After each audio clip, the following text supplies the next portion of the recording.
j'aurai l'occasion de les présenter davantage lorsqu'on va lancer. Monsieur Jean Amissi, qui va monter également. Et nous espérons que monsieur Biadounia va nous rejoindre parce que nous ne savons pas attendre plus longtemps. La problématique concerne bien sûr l'économie informelle et l'économie souterraine. Je pense que la préoccupation de l'ONEC, c'était quand même, avant de parler d'information financière comme moyen de formaliser l'économie, de faire la part des choses et que nous puissions, les experts qui sont là vont nous expliquer comment ça va se passer et les nuances. On voudrait comprendre la différence entre l'économie informelle et l'économie souterraine. Parce que ça n'est pas nécessairement la même chose. Une est tout simplement la conséquence d'une structure particulière de l'économie, alors que l'autre, l'économie souterraine, c'est vraiment l'économie criminalisée. Nous allons donc commencer par monsieur Biadounia. Joseph, vous êtes chargé de la formalisation de l'économie informelle au niveau du ministère de l'économie. C'est bien ça. Donc, vous êtes la personne, vous avez, on va dire, l'expertise nécessaire pour nous expliquer un peu comment est-ce que, quelle est la politique qui est mise en place pour formaliser l'économie et faire un petit état des lieux. Parce que lorsqu'on veut parler de la transparence financière, ça passe aussi par formaliser l'économie informelle. Voilà, donc comme vous le savez, vous avez 5 à 10 minutes pour nous expliquer cela, maximum 10 minutes en tout cas. À vous la parole.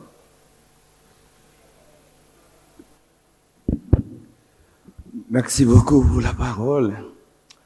Je commence d'abord par présenter les excuses de son Excellence, Monsieur le Vice-Premier ministre, ministre de l'Économie nationale, qui devrait être présent avec nous, mais qui en dernière minute, il a été appelé pour d'autres occupations étatiques. Ce n'est que la nuit que j'ai reçu l'appel pour que je puisse venir présenter à sa place. Vraiment, il tenait à être avec nous, d'autant plus que quand il nous a tracé les axes de ses priorités, il en avait décliné à 3.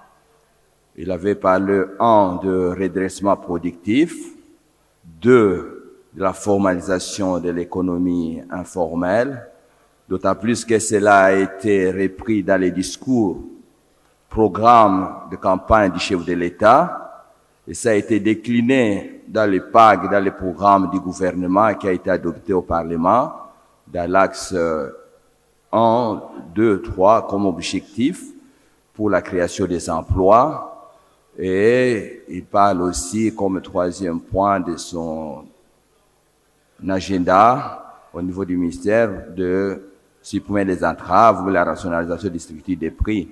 Voilà pourquoi le thème de la formalisation de l'économie tenait à cœur son Excellence. Il voulait être avec nous. Malheureusement, il a été appelé ce matin pour d'autres obligations.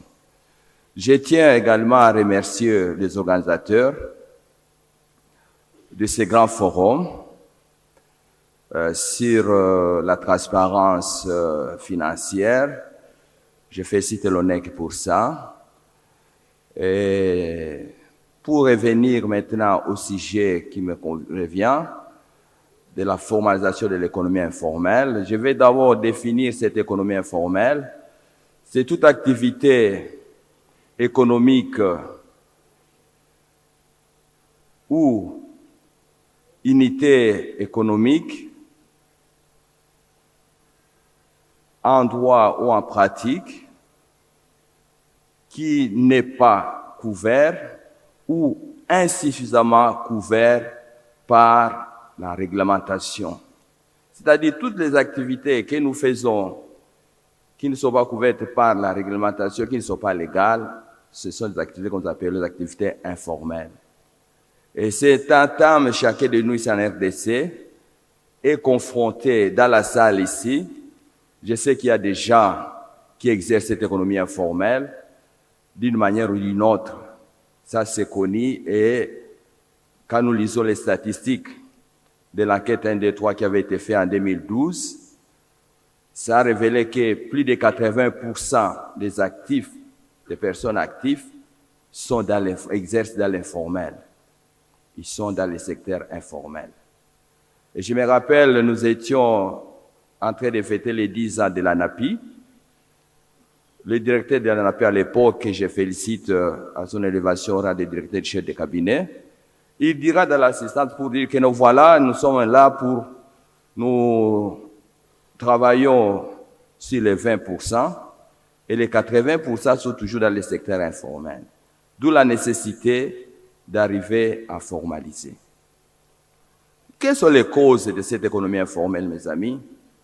Les causes, c'est parce que le secteur formel n'arrive pas à créer les emplois suffisants pour tout le monde. Les causes,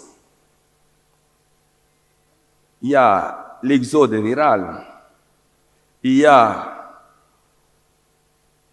je vais aller rapidement, le climat des affaires. Quelqu'un l'a dit ici, les gens essaient de fuir le secteur formel pour se cacher dans le secteur informel parce que ils ont peur de payer les taxes. C'est là où nous relevons les typologies de l'économie informelle que nous avons regroupées à 4. Il y a l'économie informelle et du type criminel. C'est là où nous trouvons les gens qui sont dans les armes, dans la drogue. Il y a l'informel du type illicite. C'est là où nous retrouvons les gens qui sont dans la contrebande, dans le blanchiment des capitaux, dans le financement du terrorisme. Il y a l'informel du type illicite. Il y a l'informel du coût. C'est là où nous trouvons les gens qui ne veulent pas payer les taxes. Et l'informel de pauvreté, là où les gens cherchent le moyen de subsistance. Voilà un peu le type de l'économie informelle. Les causes, ici en RDC, comme je viens de le dire, il y a ces phénomènes de l'exode rural, il y a le secteur formel qui n'arrive pas à créer assez d'emplois, on a connu ici au pays le pillage et le climat des affaires qui ne permet pas d'avancer. Les défis sont très nombreux et les caractéristiques de l'économie informelle, c'est que, comme nous sommes avec les comptables, les experts, ces gens-là ne tiennent pas de comptabilité, ces gens ne participent pas aux recettes fiscales de l'État, il n'y a pas de la transparence dans leurs flux financiers, ces gens, ils ont de petites activités, des heures de travail un peu compliquées, ils n'ont pas d'endroit fixe là où ils exercent, et il y a d'autres effectivement qui se cachent, c'est là où on parle d'économie souterraine, ils sont grands mais ne veulent pas qu'ils soient connus, et il y a aussi, ils ne sont pas couverts par la sécurité sociale. Il y a tous ces défis-là qu'il faut relever dans ce secteur. Maintenant, qu'est-ce que nous devons faire comme on parle de la stratégie? Nous devons arriver à mettre en place une politique, une stratégie qui va faire que celui qui est dans l'économie informelle puisse rejoindre le secteur formel. Et cela, ce n'est pas très facile, mais nous devons y arriver, faire un modèle avec toutes les parties prenantes, effectivement. Il y a le ministère du Travail, le ministère du PME, le ministère de l'Agriculture, le ministère des Mines, parce que quand on a travaillé l'enquête 1, 2, 3 de l'INES a montré que la plus grande partie des acteurs de l'informel sont dans le secteur agricole, sont dans les commerces et dans d'autres activités. Donc nous devons arriver à mettre en place un modèle économique contextualisé à nos réalités congolaises pour arriver à attirer ceux qui sont dans le secteur informel, qui sont déjà des entrepreneurs. Ce sont des entrepreneurs. Souvent, quand je vois comment les policiers les malmènent à la cité et partout, je dis, ils ne comprennent pas qu'ils sont en train de malmener des entrepreneurs. Ce sont des créateurs d'emplois, ce sont des créateurs de richesses qui sont en train de malmener, qui nous, l'État, nous devons arriver avec des partenaires effectivement privés à encadrer pour que nous ayons assez d'emplois déjà créés. Parce que si vous permettez, en tout cas, vous allez continuer. Ça peut l'échiter. Oui, je voulais arriver à une question très précise. Oui. Merci pour les éléments conceptuels. En tout cas, on a très bien compris. On a compris le chapeau stratégique. Ça, c'est très bien. Alors, je veux peut-être une question pour chuter. Si on devait retenir deux choses en termes de politique, je suppose que vous avez réfléchi sur la stratégie. Si vous avez déjà commencé à penser à la politique, si on devait retenir deux choses très brièvement qui vont nous permettre à nos experts comptables, aux congressistes, avoir des repères pour dire, voilà, une ou deux choses qui seront faites concrètement pour que l'économie soit formalisée. Voilà. Oui, laisse-moi citer, c'est là où je suis en train de venir. Nous disions que pour définir une bonne politique, il faut avoir les incitants. Et ces incitants-là, il faut des facilités fiscales, il faut permettre ces gens-là d'avoir l'accès au crédit, il faut les faciliter l'accès au crédit, et il faut la législation, c'est ce que j'ai appelé l'amélioration, faire beaucoup d'accent, les efforts pour l'amélioration du climat des affaires. Parce que n'oubliez pas, il y a ceux qui sont déjà formalisés, mais qui sont en train de fuir, ou bien qui exercent dans l'informel. Et pourtant, ils ont des documents. Déjà, ils sont formalisés, on connaît, mais ils exercent dans l'informel à cause de ce problème-là des climats des affaires. Okay. Voilà un peu, je dirais aussi aux experts comptables qui sont ici, que l'informel que nous avons dit illicite des coûts, nous devons arriver à faire des états financiers qui sont corrects,